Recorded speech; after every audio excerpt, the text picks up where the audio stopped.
When was the last time you took a leap of faith, trusting that everything is going to work out? Do you crave growth, or are you merely content with the status quo?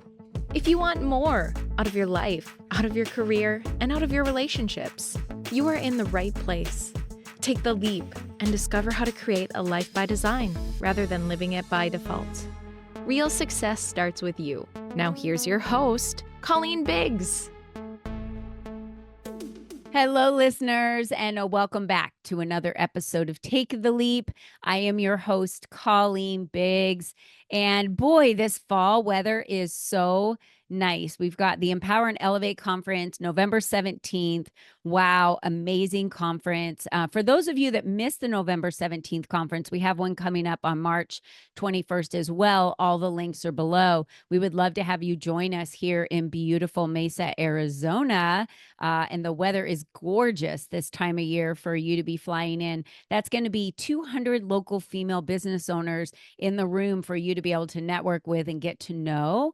And just a great, wonderful time of empowering and elevating not only you, but your business throughout the day. So we'd love to see you there. And we'd love to hear from you about our latest guests that we've had on the show. Today, we're on episode 209. So any episodes that we've had up to this point, please reach out to us at info@colleenbiggs.net. We would love to hear from you. And today, I have Smita Joshi with us, and we're going to be talking about connecting to your highest within. We've had on this show before conversations about intuition, conversations about spirit, conversations about listening. Today, I want you to think about, how do I connect to my inner? Because my inner world is really what's creating my outer world. How do you connect to that highest of yourself within? And that's going to take slowing down and not just hustle and bustle all the time. You're really going to have to slow down to listen to that. But I'm excited because Smita is here to really guide us through the steps that you need to do to be able to accomplish that. But before we get to our amazing guest today, I do want to thank our sponsor of today's show, Live and Learn. Live and Learn's mission is to empower women to break the cycle of generational poverty. We envision a world where women thrive, strengthening their families and the community. Live and Learn is a nonprofit organization for women that was founded in 2012 to empower women in the Phoenix metro area. It began as an initiative of the Arizona Foundation of Women and became an independent organization in 2014. Live and Learn continues to grow every year to meet the financial, educational needs, and career training for women in our community. To find out more, or if you wish to donate, visit liveandlearn.az.org. I'm very excited about that. They are definitely one of our nonprofits that we highlight throughout the year and raise money for. So I can't think of anything better than breaking generational poverty and bringing women out of that and training them so that they can make the money that they need to be able to thrive for themselves and their children. Okay, let's get to Smita Joshi here today. And I would say she is an award-winning author, an avid yogi and yoga teacher, and high performance and transformational coach. She's the author of the Amazon bestseller, The Karma and Diamonds Trilogy, inspired by real events from her own life. Karma and Diamonds follows a young woman's gripping journey of self-discovery across continents and lifetimes as she struggles to conquer life's conflicts and unpredictable challenges. And then she started heeding the inner voice. Prior to writing the trilogy, in business career spanning 25 years, working with technology giants as well as startups, Smita worked internationally with global leaders of the industry, winning multi-million-dollar contracts, the largest being $1 billion. Smita, welcome to today's show. Thank you so much, Colleen. As I was saying to you before we came on the show, that you're prolific. It's such a pleasure to be on your show. And 230, did you say 200 and what episode? Oh, 200. Today is 209. Yeah. 209. Yeah. Amazing. Yeah. Thank you so much. Take the Leap is a wonderful podcast that's been out there sharing the voices of women and men on really helping every individual design their life the way they want their life to become. And how can we design our lives if we don't know, if we're not connecting to our highest, right? Of within. And so I know that you've written this book, Karma and Diamonds, the trilogy, because of your life's tragedies and things that have happened along the way. I'm assuming during that time you weren't connecting to your highest within, and many people listening probably aren't connecting to their highest within at this point. So, what was that life like for you going through that journey? Yeah, actually, for me, Colin, I had the first connection when I was 7. Very, Okay. very powerful connection when I was 7. It was on the back of a very traumatic situation that happened in my life that day, and I sat there in front of our home shrine, as one does in India. And I literally spoke to the gods, and I said, "What's going on? Like, what is this? This is unacceptable. Why is this happening? Either you don't exist, or something I need to know. Like, what is this about? Is this all random? And later on, as I was in my 20s, the questions became: was it all random? Was it all um, just something that happens, in one's life, or is there a bigger purpose behind it? But in fact, on that day when I was 7, I actually had this very deep awakening, and it was like a mind, body, spirit, literally like little sparkling diamonds rising up my spine. I heard a voice that said, "You are well taken care of." And it was a very, very clear, powerful voice, not one inside my mind, but somewhere external, so much so that I actually looked around to see who is there, like what's happening. But as that whole experience was very quick to happen, but at the same time, I saw a palm, um in my through my third eye. I saw a palm, and it was a huge palm with a little girl in it, and she was being carried along as though the palm were a magic carpet. And just in that whole experience of having the kind of like this incredible energy rise up my spine that looked to me like little sparkling diamonds, and that voice, and then seeing that little girl, for me, that was something that calmed me down so much, and it anchored me so much into my being, so much so that it was something that has never left me. So that when other things have happened in my life, many things happened in my childhood and then later, and every single time there was something that would keep coming back to me with regards to that experience. It would keep somehow anchoring me. So while I didn't understand about the highest within and any of those types of things, Mhm. there was this sense that there is something which is Yes. beyond what I understand, what I know, what's within my grasp, and that I could. But it did keep coming back to me when I had other traumatic situations. But when I was in my 20s, I'd left home and I was working in corporates, and I had this very steady, I was doing really well at work.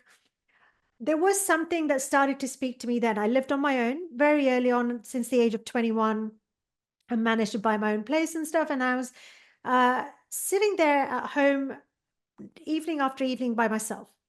And that was when things started to come to the surface. And that was Mm. when I started to feel the unresolved feelings, emotions, things I had never articulated starting to arise. And I didn't understand what they were. And I really needed guidance. There was another part of that, which was that most people are either introverts or extroverts, whereas I loved my work in the in the world. I love to do the things that I have done out there.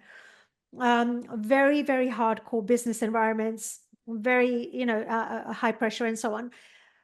But the reason why I lasted 25 years was simply because I learned very early on in my career that if I didn't have that nourishment from within, if I didn't connect to this whatever that thing was that spoke to me that day and explore it further, that for me, life was indeed only half. It was only two-dimensional.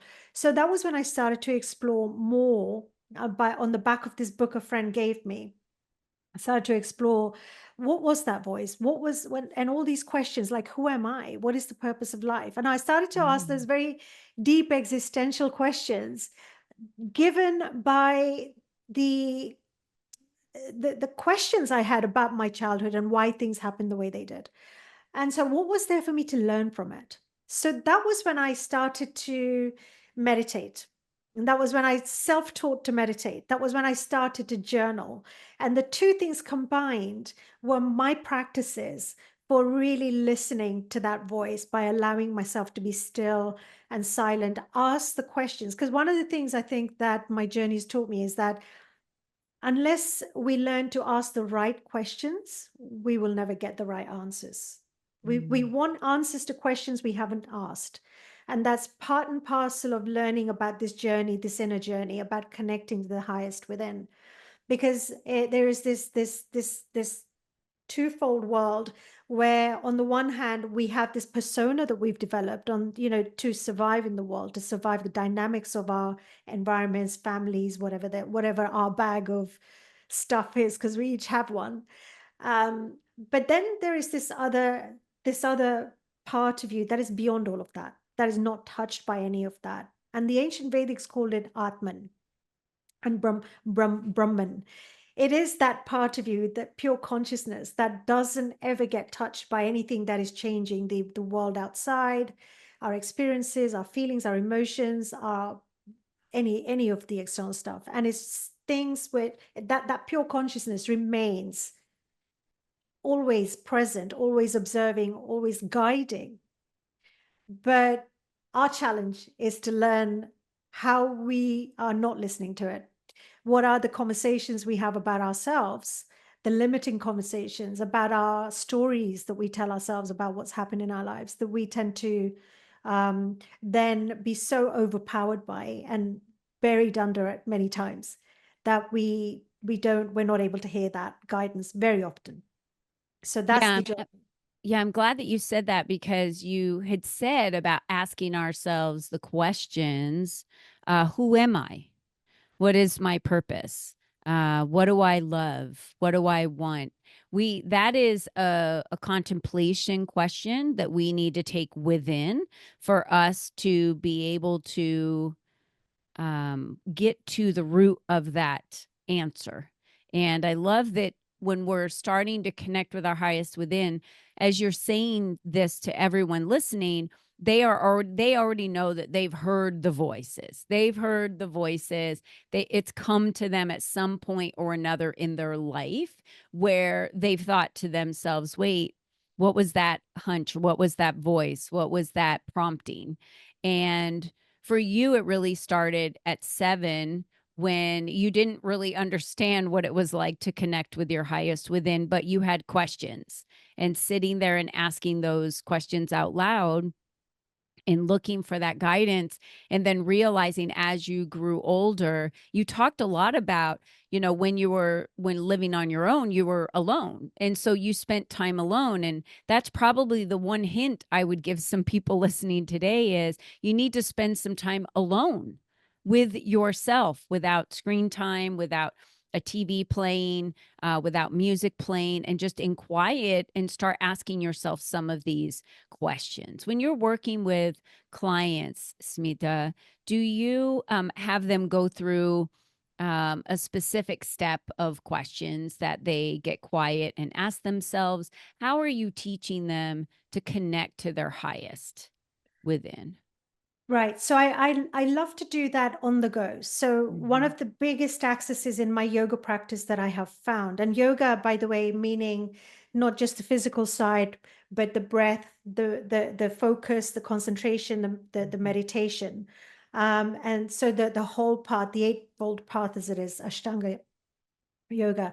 And what I say to everybody is, please, please, you don't have to look very far. You can just connect your breath. So the reason why we first of all, we don't want to be silent, we don't want to be on our own, we don't want to turn the noise off, is precisely because we don't want stuff to come up. Mhm. That is there. That is waiting for us to be given, some time to. And one of the nicest ways of doing it is by just learning to breathe more deeply. And there are many yogic practices that we do, yoga practices, but I just say to people, just sit still for a few moments, and on a daily basis, just breathe. Just take an inhale and exhale, and very, very slowly start to take another inhale and slow the breath down more and more and more. And then on the exhale, slow the breath down longer and smoother and slower. So you will then start to feel this sense of okayness. Once we can arrive in our body, so most of our awareness is called pratyahara in yoga. This ability to withdraw your senses that are magnetized to the external world. We are so Mhm. glued to our senses are outwards. Yeah. So the social media has become one incredible source of diversion and aversion from that which is asking for a little bit of time from you. So that we start to bring all of our senses inwards purely by using the breath. And when you use the breath, what you're doing is you're actually allowing the nervous system to calm down. You're massaging the nervous system with the breath. But on top of that, the breath is the access to that vital force. We allow the vital force to enter through the breath into our system in a more conscious way. So we become very conscious of how we how we bring calm into our minds, into our bodies. Once we allow ourselves to do that, then the fear of things coming up, the fear of things that are unresolved, starting to come and bite you, we start to dance with that a little bit more. We start to stalk the fear, as one of my very good friends and yoga teachers, Anna Forrest, says. She says, I've just done a podcast with her. She uses this term, stalk your fears rather than let them stalk you. So Mhm. what happens is we start to become more in charge of our breath. Mhm. In that moment, what happens is we start to notice things that arise. And how I teach people to very quickly learn how to grapple with the deeper stuff is by becoming so in anchored into your breath and becoming the observer. So you start to observe through, like observe the thoughts that are coming up, observe the feelings that are coming up, observe the fears, the emotions that are coming up, and not identify with them. So the reason why we are so hooked into stuff is because we allow ourselves to identify. It's a bit like when you have stuff in a river that's just flowing by. You're sitting on a riverbank, and suddenly you see some stuff, floating by, pieces of driftwood or whatever, and you go and try and take it and make it your own. But you don't need to. You just allow it to float by. Or leaves in the autumn, like we're in the autumn right now. Just allow the leaves to float away. You don't have to grab them Mhm. because they're not you. Those thoughts are not you. I think the Thoughts. key that you're saying is not identifying with it, because the minute the thought comes in, we want to identify with that. And that's where we start going down that rabbit hole and start spiraling, as we would say. So I love that, of just the observing and not identifying with. That's a great step for anyone to take in silence. And the third step is to really train yourself, like really get a mental discipline to not make it mean something, not make it mean something about you, about your life, about anything. Allow it just to be. That is detachment. That is a deep, it's a very evolved form of consciousness, the ability to detach from knowing that people do wrong us, and we do have aspects of ourselves that cause other people sometimes injury, right? So we know that. But the thing is, the more we get into the guilt and the all that other stuff, then we are caught in that net, and there's no Mhm. escape for a very long time. So we want to grab it. If there is something that you can do with something that happened or something that was said or whatever, take the action and let it be done, and really do that from that's higher place. But at the same time, understanding that you are on a journey, you are work in progress. And the way to move into this is first by connecting to the breath, secondly, not identifying, thirdly, by detaching and becoming the observer so much more than no one ever taught us to do that. So that's the practice of yoga Yeah. in a nutshell. Do you suggest that when someone is just breathing and having this quiet time for themselves, that they have a journal to write any of this down, or is it just observation at this point?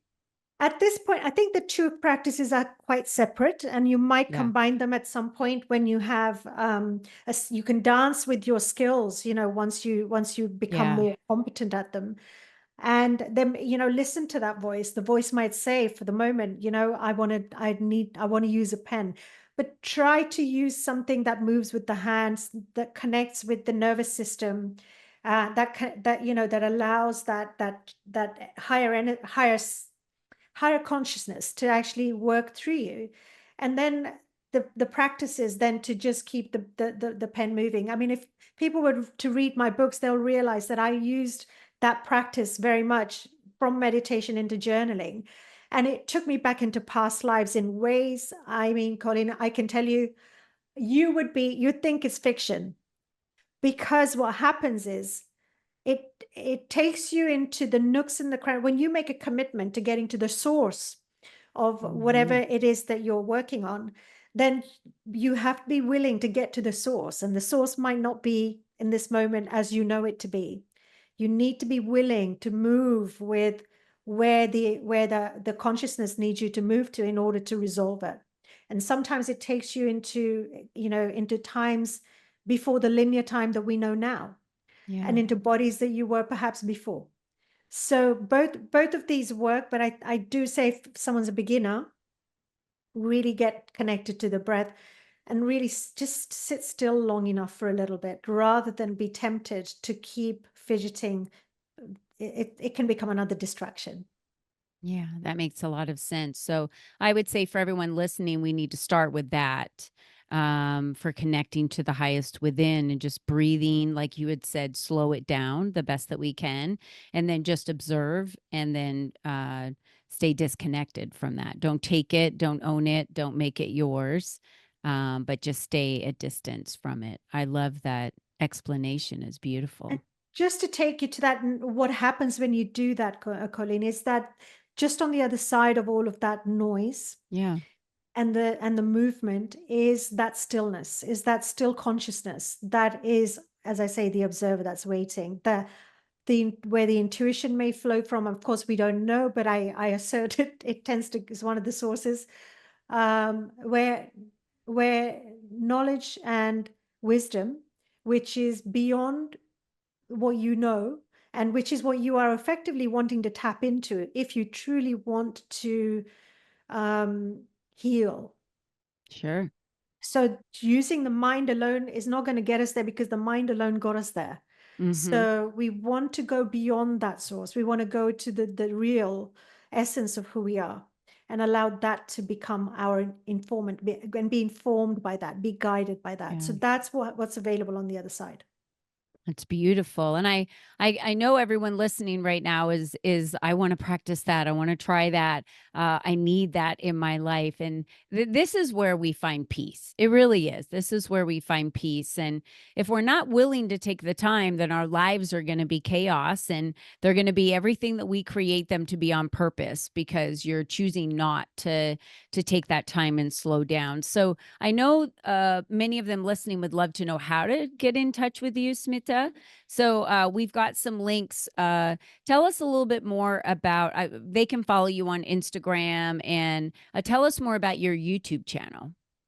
It's called the Self Discovery Channel, and the handle is just my name, at Smita Joshi. And we have an amazing, rich resource of content on there, where I've interviewed people. I don't know if you know Sadhguru Jaggi Vasudev. You know Sadhguru. He's got millions Hmm. of followers today. We have other Indian gurus, like spiritual gurus. We have people who are more into the area of self mastery, such as Dr. John DeMartini. I Yeah. recently, I also interview yoga masters because people, the field of yoga is not very well understood. So we talk about, and some of them also do bring in other modalities such as shamanic ceremony and stuff like that. And so I have a very rich resource on my YouTube channel. I make my own content as well. And I for the moment, I'm putting out content twice a day on Instagram, on the various channels, Instagram, YouTube, LinkedIn, Facebook. I have a page. Wonderful. So I highly encourage you to take a look at the YouTube channel Hmm. and leave us a comment or two. That would be really nice to see That's what you think great. of my content and Thank what else you. people might want. I can't remember when John DeMartini was on our show. It was, geez, probably a couple of years ago that we had him on our show. He was an amazing guest, a great Amazing. referral from another individual. She's also on TikTok, so you can find Smita there on TikTok as well. All the links are there, so they're at your fingertips. All you have to do is click on them. And you'll be able to grab those resources. And I just want to remind all of you today, as I always do, at the end of the show, that you're the only you that's ever been. You're the only you that's ever going to be. And I just think that is so special. And you are special and you matter. We see you and you matter. And we want you to see yourself.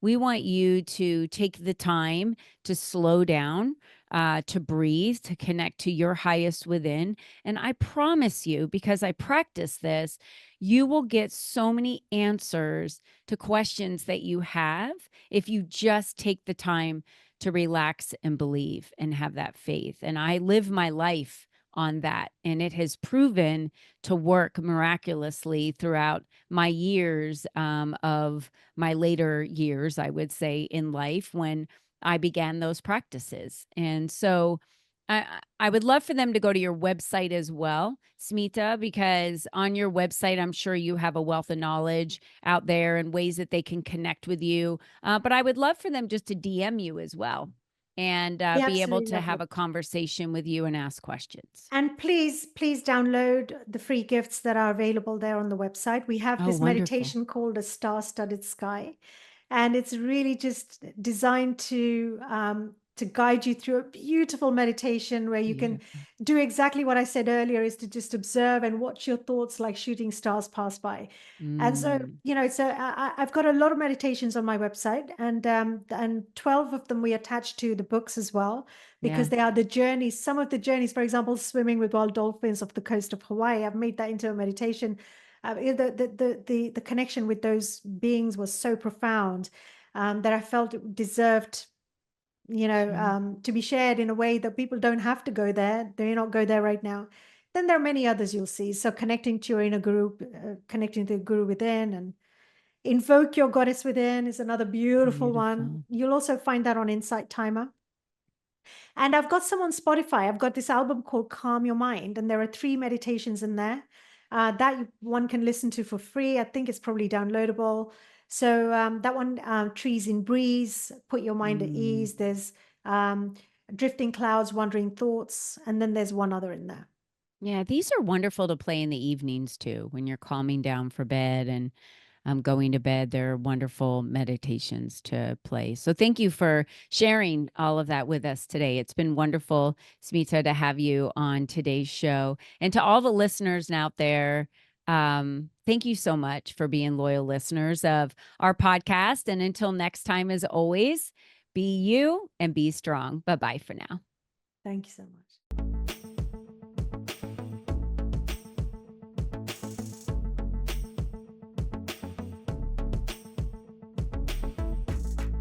Thank you for joining us on this journey of self-discovery, where you learned the tools to create a life by design. Remember, you are the only you there is, and you are the only you that will ever be. Be you and be strong, because you are brilliant, and the world needs you at your best. We cannot wait for you to join us again next time.